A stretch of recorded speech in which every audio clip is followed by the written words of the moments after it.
Адамзат бүгін адам, ертең топырақ. Бүгін өмір жарқылдап алдар бірақ. Ертең өзің қайдасың, білемісің?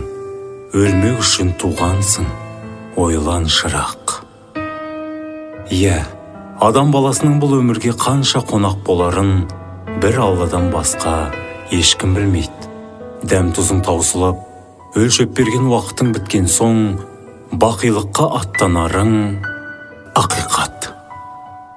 Бала-шағаңның қызығын көріп, аяулы жармен бірге қартаю бақыты біреудің маңдайына жазылса, біреуіне жазылмайды. Ағайын туған үшін ең ауыры да осы.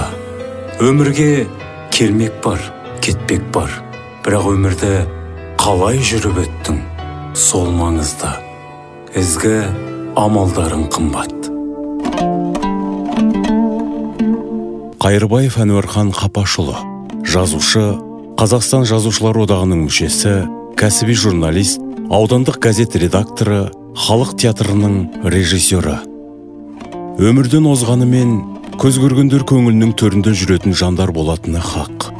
Сондай асыл жанның бірі өмірінің 59-шы белесінде өмірден өткен Асқартау әкеміз Қайырбаев Әнуархан Қапашұлы.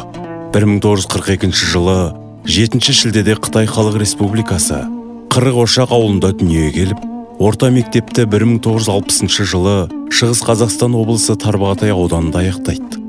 1969 жылы Киров атындағы Қазақ мемлекеттік университетінің филология факультетінде оқып, жоғары білім алған кәсіби журналист, Қазақстан Жазушылар Одағының мүшесі, шежіреші, халық мұраларын жинақтаушы, қарымды қаламгер, өлкетанушы еді.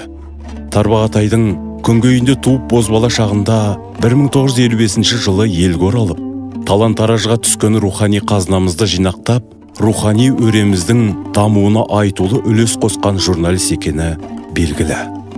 Егемендігімізді алып, рухани дүниемізді түгендеуге жол ашылған тәуелсіздіктің елең-алаң шағында бүкіл Байжігіт руының мақтанышы болған Әрімжан Жанұзақұлының мұрасынан бастап, Қоңыз батыр Құрбанғажы, Дәулетбай батыр, Бұтабай болыс, Қайрақбай күйші, Ноғайбай, Әсет, Сұлтанмахмұттай ақындар туралы деректі әңгімелерді сол кезде өзі жұмыс атқарған Ленин туы мен Дидар газеттерінің беттеріне жариялап, Шығыс елінің көзі қарақты оқырмандарының ризашылығына бөленді. Өткендеріміз тектіден текті туады, тектілік тұқым қуат деуде тегін болмас. Өйткені замандастары әнеш атап кеткен ағамыз Дәулетбай руынан тарайтын Көтеш батырдың одан бері сөз қонған Шадай, Шалғынбай, Қайырбай билердің ұрпағы, текті тұқымның тұяғы. Өзімен аталас ағайыны Әрімжан Жанұзақұлының мұрасын ел аузынан жинақтап алғаш рет халыққа ұсынған да әнеш ағамыз болды.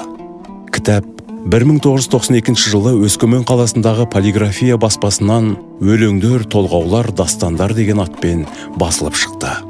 Мектеп қабырғасында жүріп ақ, аудандық ақындар айтысына қатысып, сол жылдарда мектеп оқушыларының сахнасы деген сериямен шығатын кітапшадан алынған шағын пьесада қара мұрын рөлін ойнап, өлең, тақпақ, сықақтарды жатқайтып жүріп, 1960 жылы мектепті бітіре салысымен Тарбағатай аудандық мәдениет үйіне қызметке қабылданады. Болашақ театр қайраткері, Ақжар халық театрының іргесін қалаушылардың бірі Әнуархан Қайырбаев өнер жолын Қозы көрпеш Баян сұлу спектаклінде қозы рөлінен бастайды. Кейінгі жылдары Қаныбек Байсейітов пен Қуандық Шаңғытбаевтың Беу қыздарай комедиясында Әубәкір ақынның Қарагөз пьесасындағы сырымның рөлін сомдайды.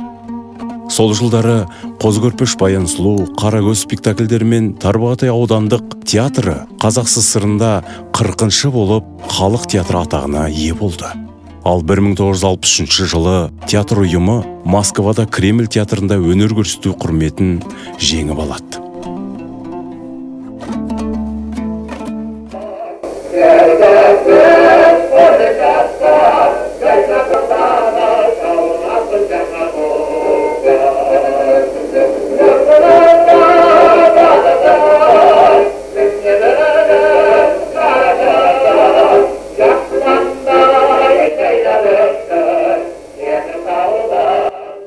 Халық арасынан шыққан өнерпаз Мұқатай Абдуллин, Қазыбек Қозиев, Қанапия Әлпиев, Әнуарбек Сейілханов, Нәзипа Смағұлова, Алтай, Орал, Қорлан, Шәкежан сынды замандастарымен бірге өнер саласының дамуына өзіндік қолтаңбасын қалдырды.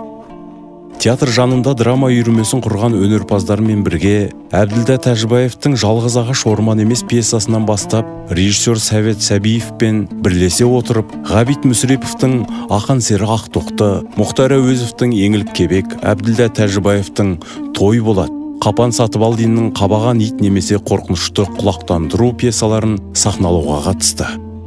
Сәвет Сәбиевтен кейін Әнуархан Қайырбаев осы халық театрына режиссер болып жұмыс істейді. 1969 жылы Әнуархан ағамыз жоғарыда аталған жоғарғы оқу орнын бітіріп, аудандық Ленин туы газетіне бөлім меңгерушісі болып тағайындалады. Сол қызметте жүріп те, театрдан қол үзбеген Әнуархан ағамыз мәдени үгіт бригадалар үшін музыкалық монтаждар жазып, оларды театр сахнасына, ауылдар мен еңбек коллективтерінің алдына шығарып, халыққа қызмет етуін жалғастырды.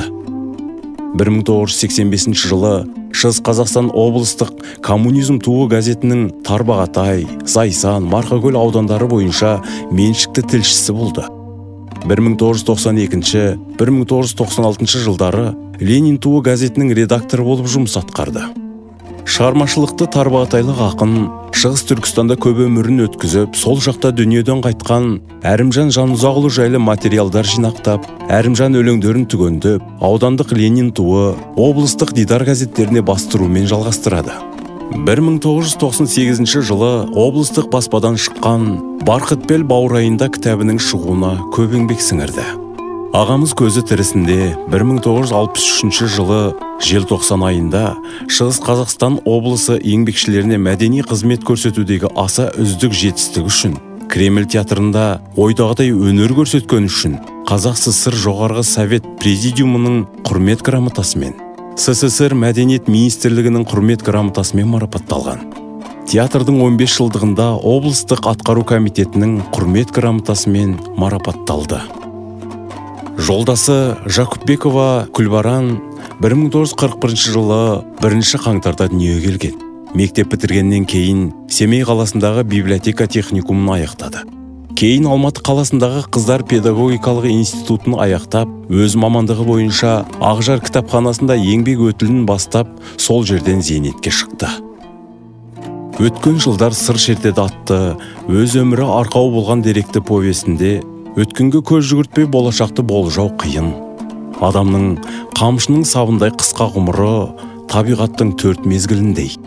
Қақаған қыстан кейін жайма шуақ көктем келері сөзсіз.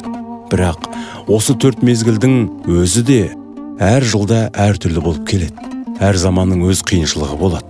Дегенмен де әр нәрсені ақылға жеңдіріп, қиыншылыққа төзе білу қай заманның да саналы азаматына тән қасиет. Ата жастың біріне келгенде өткен өмірге көз жүгіртіп, елегіден өткізіп, болашақ ұрпаққа ата-баба тарихын, дәстүрін мұр етіп қаз қалпында жеткізу бізге парыз. Ал біздің жақсылығымызды үйреніп, жамандығымыздан жирену болашақ ұрпақтың кейінгі жастардың еншісі деп, ұрпағын жалғастырар балалары мен немерелеріне арнап жазып кеткен еді. Ұрпақтары тәрбиелі, беделді, текті атаның баласы болып өсіп өнуде. Тарбағатайдың тау тұлғасы, Тарбағатай тарихы, шежіресімен баспасөз қызметіне және мәдениетімен театр өнеріне өлшеусіз ерен еңбек еткен Асқар Таудай ағамыздың жарқын бейнесі ел ішінде мәңгі сақталады.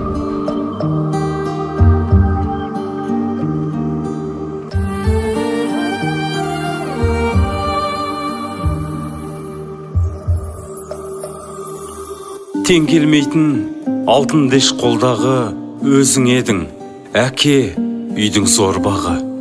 Жарық берер айымыздай көктегі болушы едің жанымыздың қорғаны. Біздер үшін асқар едің, шын асқақ, сенсіз қалды жанымызда тым ақсап. Жанарларды жәудіретіп мәңгілік кеттің әке жанымыздан жырақтап.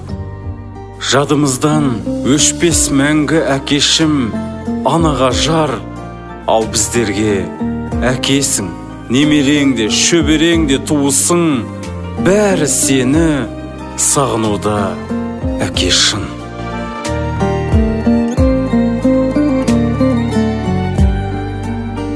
Нарботаның желкілдейді шудасы, тас бұлақтан тұнып ағар тұмасы, көп адамға жақсылықтар жасаған Қайырбайдың бұлағының тумасы.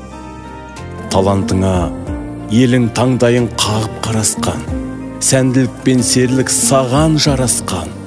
Табиғаттың да жанарынан тұр жас тамып, өзіңді жоқтап, тұнжырап түнгі қараспан. Таралған елге шырқалып шырақ, мол жыр ән, артыңда қалды ұрпаққа қажет мол мұраң.